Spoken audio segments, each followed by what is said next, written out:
Okay, if you're on a four-wheeler and you can't get them to start for nothing, I mean, you push the button, you know, the starter button, and that's all you're getting is an indicator light. You try to pull start it over here with the, and it still ain't doing nothing, and it's acting like it ain't got no spark. Then before you try anything else, all right, before you even pull that spark plug, this switch right here, all right, that switch is off. You ain't getting nothing. That switch is on. There you go.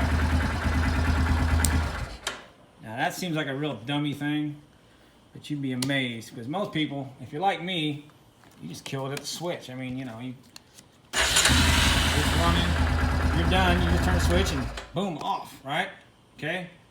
Well, here's the thing.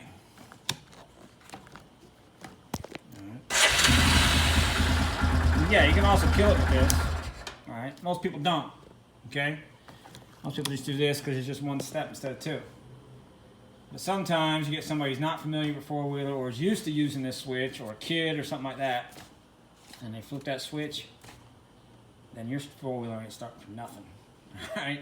So before you go tearing into this, tearing all this stuff off here, taking off your seat, looking at your voltage regulator and your relay and all this other stuff, all right, before you do any of that, check that switch.